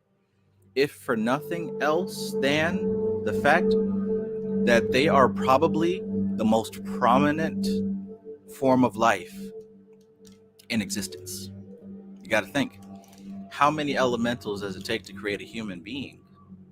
Not just physically, not just etherically or astrally or mentally, right? So you got to think, if the elements, we know that the elements are the building blocks of this reality. The elements are the building blocks of Prakriti, both objective and subjective. The elements are the building blocks of reality. So if the elements are the building blocks of reality, it would serve to reason that the elemental spirits would come right after that. In fact, a human is built of elementals. Your body is a pattern, is it not? It's a pattern. It's a perfect pattern. That's why it's been reincarnated countless times. Everyone has a heart in the same place. That's a pattern. Everyone has these two lungs. It's a pattern. We grow hair out of the top of our heads. That's a pattern. 2 arms, 2 legs, and a head with 2 ears. That's a pattern. And it develops intelligently from a single cell all the way up to what we have now. And there's an intelligence there. You got to look at what intelligence means. Intelligence doesn't mean that you can count to 5 and 25 and whatnot. Intelligence is data that is, how should I put it? The ability to react and respond to data. We'll put it that way. The ability to respond to data. That's simple intelligence. And then intelligence gets even more complex.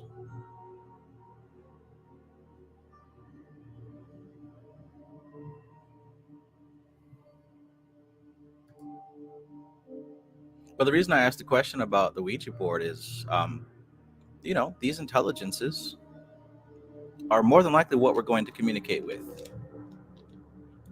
More than likely what we're going to communicate with. Now, here's the thing. You can connect with the actual spirits that you're trying to connect with if you know their elemental combination. Because even these spirits are created of elemental. Everything is created out of the elements, including the spirits you want to work with. The key is knowing what they are composed of. Hence why we have correspondences.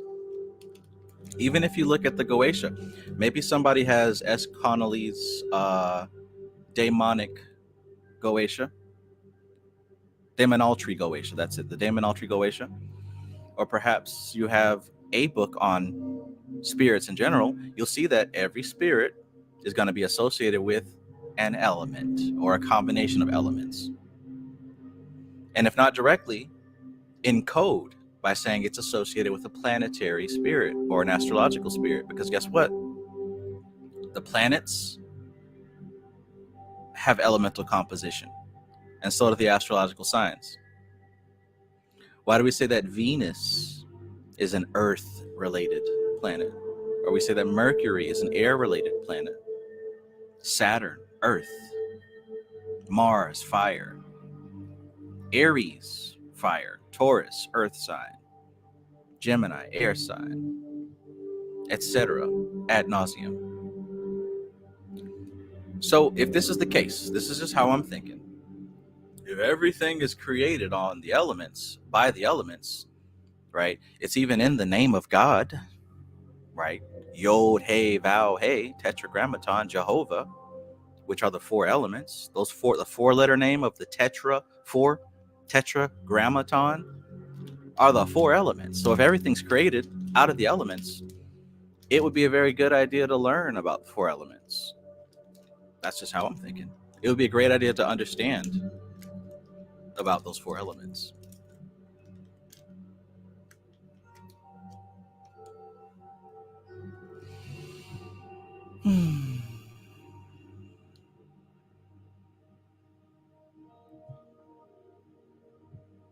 Nice, nice. Erica De Niro says, my rolling tray is a little Ouija board. Ain't never scared, huh? Hazard Pie says, yeah, with friends years ago. Lights did flicker, but I'm pretty sure my friends were moving the planchette thingy. I mean, who else is going to move it, right?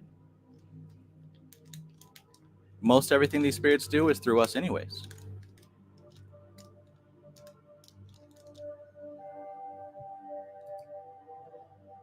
Ultra Instinct says, shout out to Allah and them. Right. Hazard Pie says, breathing and heartbeat and brainwaves are patterns. Right, right. And guess what? If you look, you're going to find an elemental spirit or a deity that presides over heartbeat and brainwaves, right? There's a spirit for everything. And all we're talking about is the intelligences behind the patterns that we observe. It's that simple. It's that simple.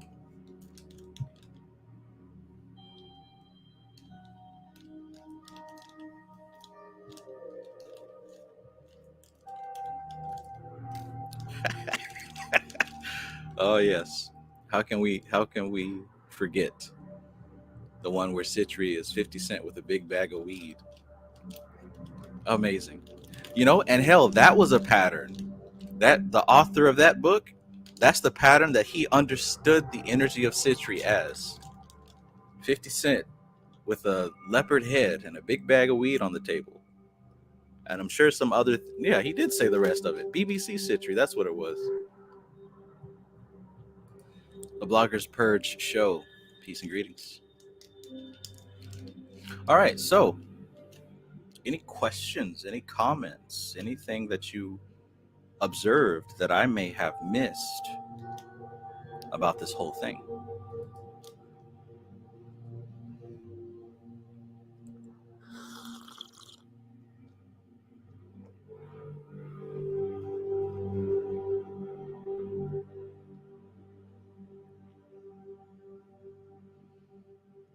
So, one thing that also I wanted to point out, based on the reading that we just did, based on this text, is that it talked about how when the consciousness is removed from the physical body, from the etheric body, from the astral body, from the mental body, and it goes its own way, those bodies remain. And they remain performing the patterns that they usually perform.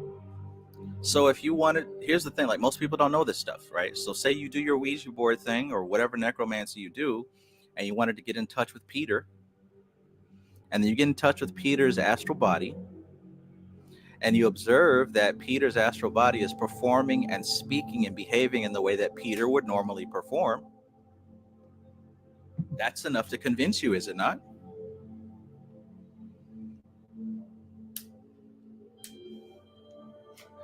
You're going to find the same pattern, the same Peter pattern.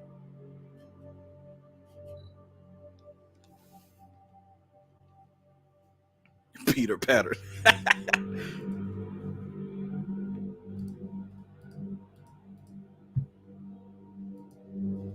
Same Peter pattern.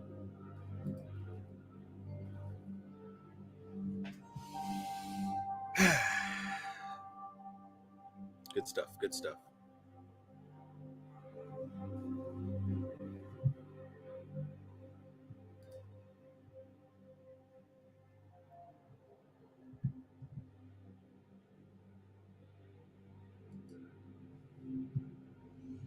All right. All right. So I suppose if there's no questions about the reading or the subject, or even working with spirits, or potentially having an imposter spirit, I guess we can go about our merry ways. Our merry ways. So, look, once again, this book was called Unseen Forces by Manly P. Hall. It's an extremely short, thin book. If you were with us during the reading, you got some gems. Hell, I read the whole book on live stream. Go look that up. If you don't have it, go get it. It's a great book. Unseen Forces. Void Stranger, peace, peace. Speaking of book reads, right? The next book read we're going to do is Stalking the Wild Pendulum. Stalking the Wild Pendulum by Itzhak Ben Tov. Go ahead and grab that on Amazon. This is definitely going to be a book that is going to cut on light bulbs in your head about existence, about reality. And it's not even specifically an occult book. It's not even specifically a spiritual book, right? It's about quantum physics, really. It's a book called about the mechanics of consciousness. So grab that. Grab that. It is certainly something that is going to blow your mind if you are unfamiliar with this type of content.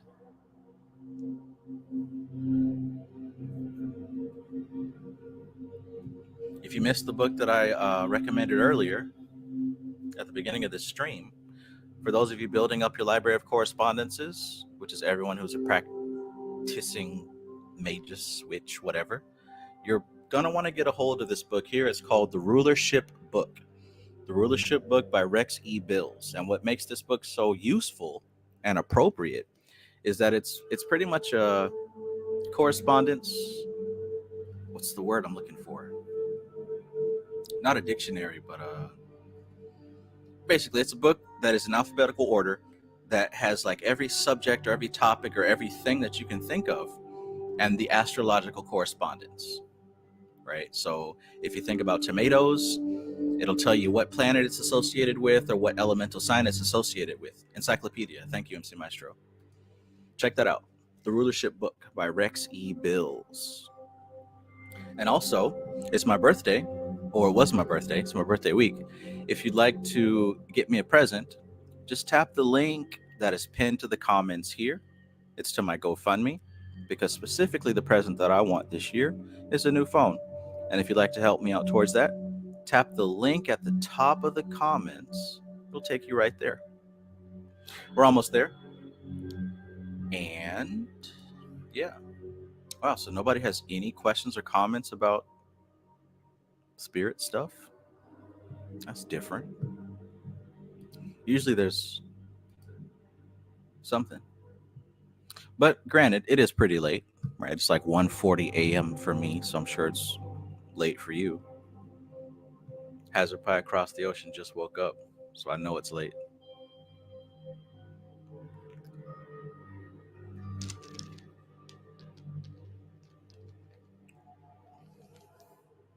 Encyclopedia.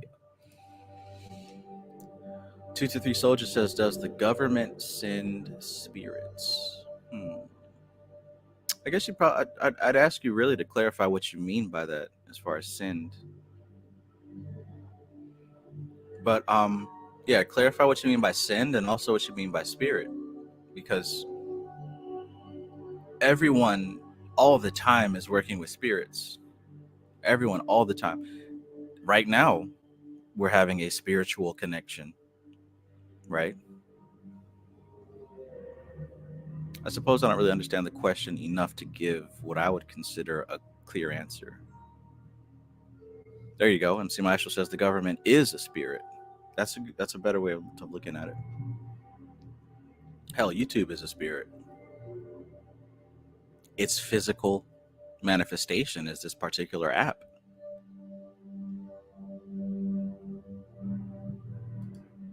Thank you, Erica De Niro. Thank you, Stray Panther. Hazard Pie says, love apples, also known as wolf peaches. Got what are love apples? What are wolf peaches? I might have to look that up. Or somebody in the chat tell me what a love apple is.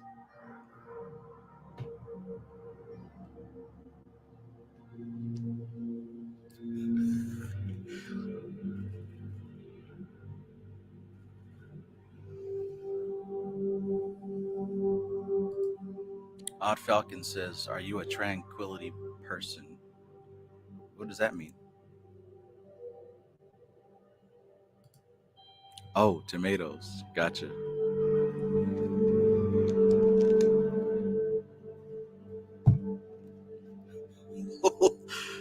Love apples. I don't know. My mind was going places, but I wasn't sure where they were going.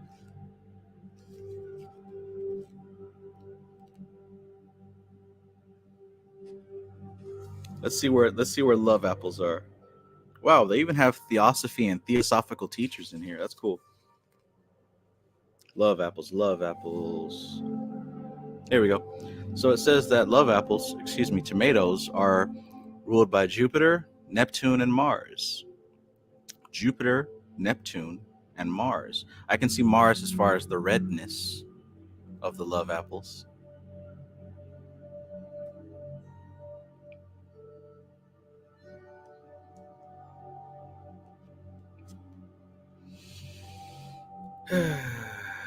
Okie dokie.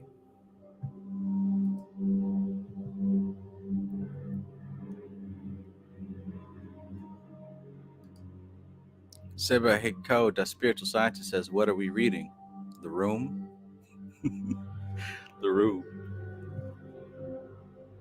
Said it already. I did it already. I ain't got no more talk in me. We finished or we done? Tonight's book of choice was Unseen Forces by Manly P. Hall, chapter 4 specifically. Odd Falcon says, "With the way your vibe is, you seem like a mix between that and a magician." That works. We'll go with that.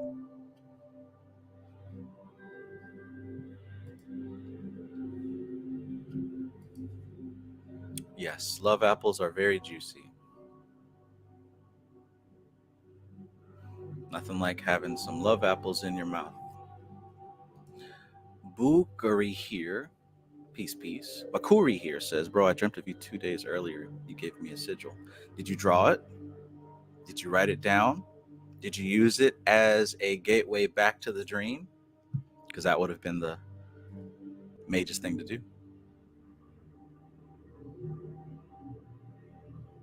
Bakuri here says, "You said it'll make you look clean or something." Nice. All right. Anything else? I think it's about time to go.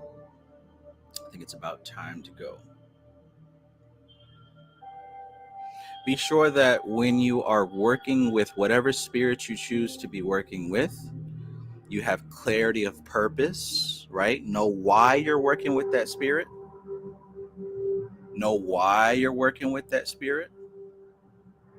And number two, if this is one that is documented, by all means, do your due diligence and go research that spirit.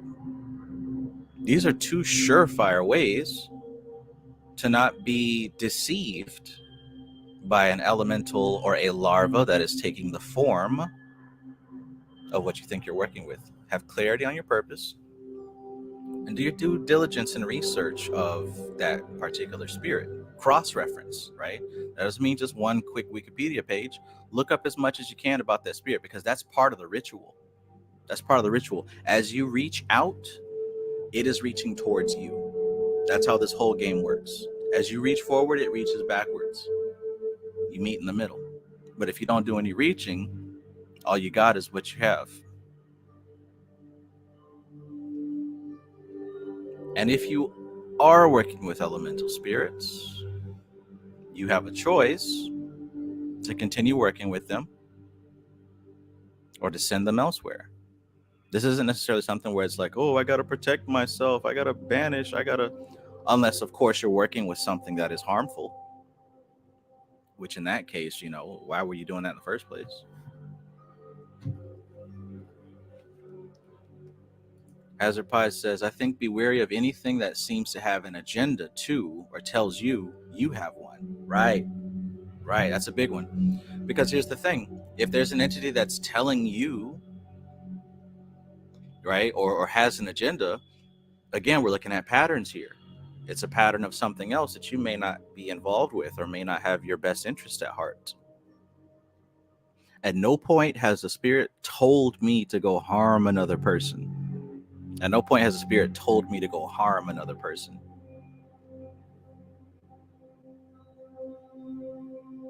And this is why I say have clarity of your purpose also. Because if you're invoking a spirit, you know why you're invoking it, and it's here to do its job. It's here to do its job. Anything else? I mean, what's really going on here?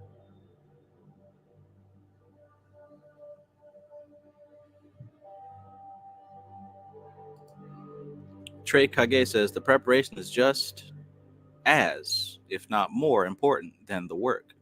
I agree with you. I agree with you. With you.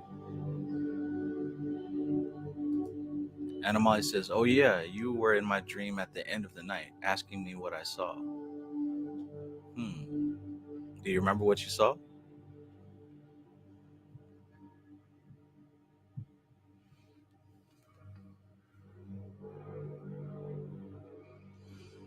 Okie doke. Okie doke. All right. Well, I always love these live streams. I do. Hard to see them go, but there's always a time. I ask for questions, but I don't think anybody has any, so no point in sticking around for too much longer.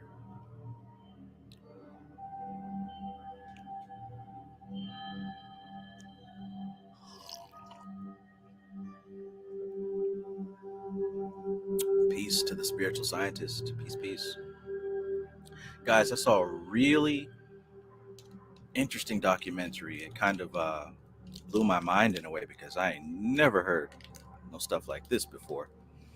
Um, I didn't finish dissecting it and really looking into it myself.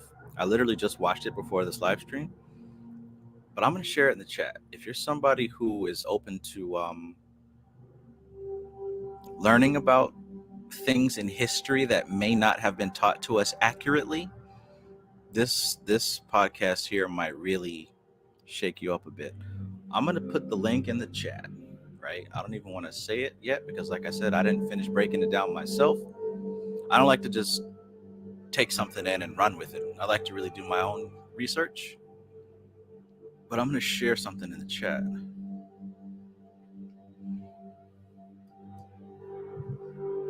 And those of you who I enjoy talking to the most, I want you guys to watch this too and tell me what you think about this. So I had to pause that video and sit down for a minute.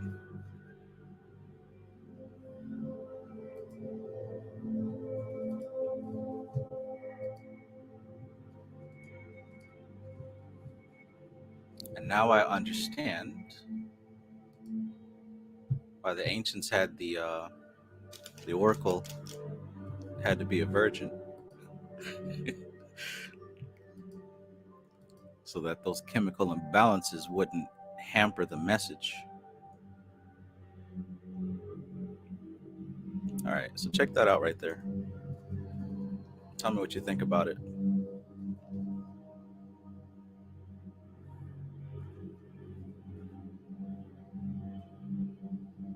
Stuffed dog. Peace, man. Peace. Good to see you.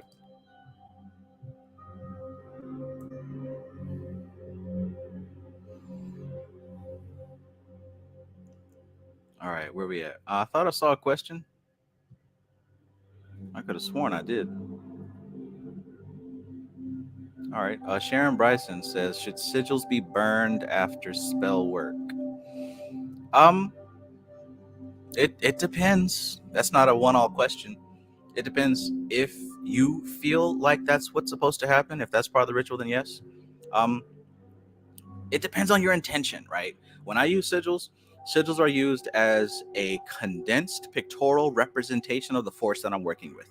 So if I'm working with a force for good luck, right? I do all my stuff that I do to condense that vision down into a simple pictorial representation, the sigil of good luck.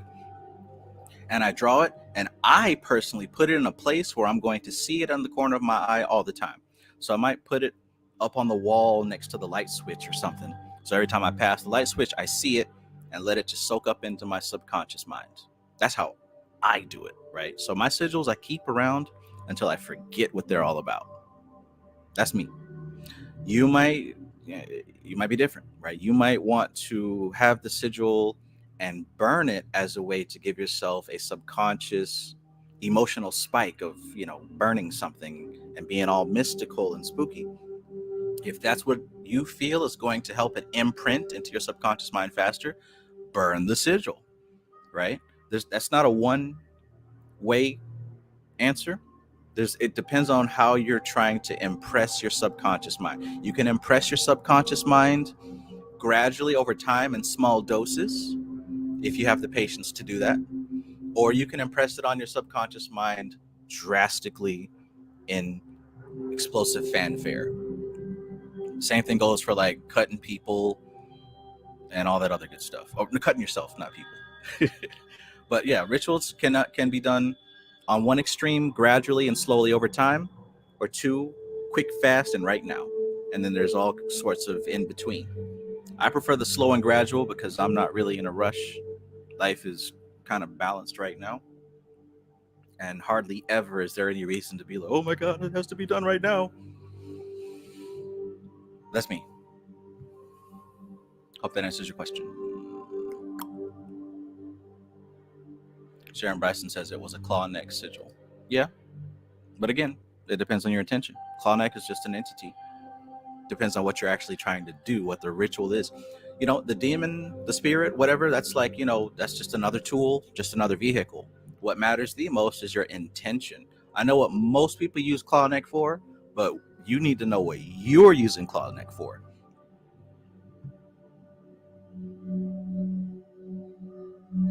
MC Meister says, don't let this be no heresy, Trav. Listen, this man's sticking straight to the text. You can't argue with somebody that sticks straight to the text. I mean, unless you are somebody who doesn't respect the text. Wayne M says, I wonder if this goes for servitors too. Maybe not working with a servitor. I think I created watching early part of the vid.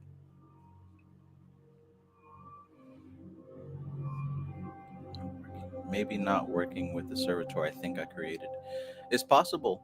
And the Bible says, test the spirits by the Spirit. What I say is observe the pattern. Observe the pattern of what the entity is actually doing. This is why you've got to have patience and you've got to be paying attention. This is it's like chess, right? Some people are just playing checkers here. That's why you don't have to worry about most other folks. Oh, Trav, what if they hex and curse me? What if they're doing this to me? Most people are playing tic-tac-toe. Don't worry about none of that. Don't worry about none of that. Most people playing tic-tac-toe. If you're playing checkers or even chess, then you're paying attention. You're being strategic. You're observing your whole life, not just your dreams, right? But everything. You can start to notice the pattern that these things are exhibiting. And by the pattern, what does the Bible say? By their fruits ye shall know them. By their fruits ye shall know them.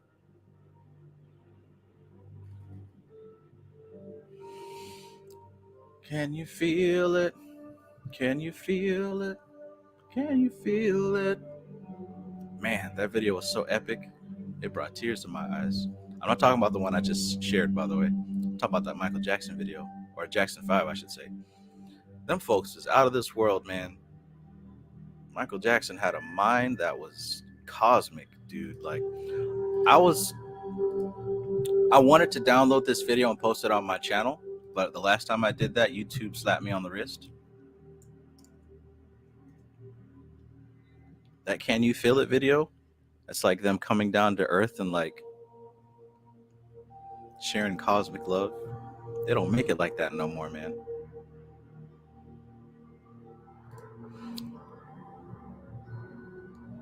Teller of Unpopular Truths says, observation is a really big component.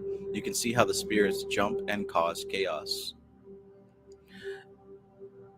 in the lives of people who are already chaotic, right? The spirits don't make you do anything. At best, they are going to expand what is already present. They're going to expand what's already present or diminish what's present. But spirits don't make anybody's life a living hell. They've done that themselves to some degree.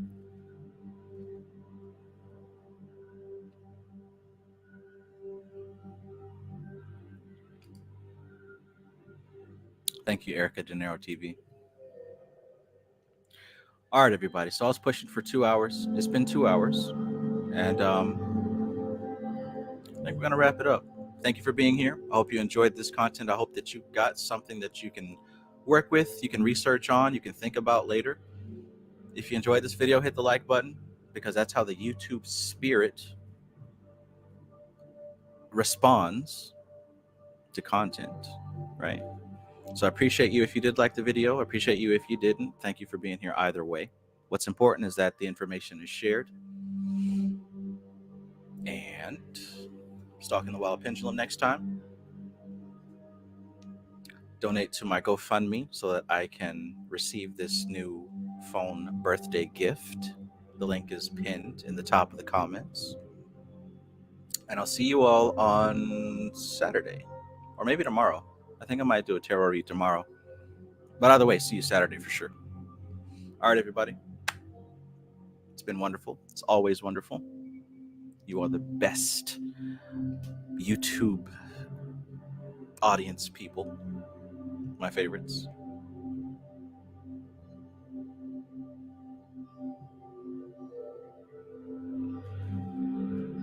Have a good night.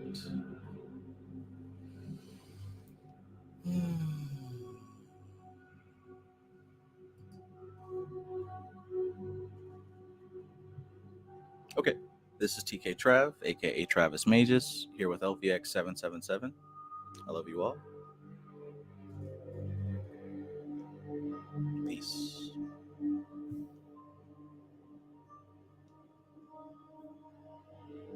Benediction.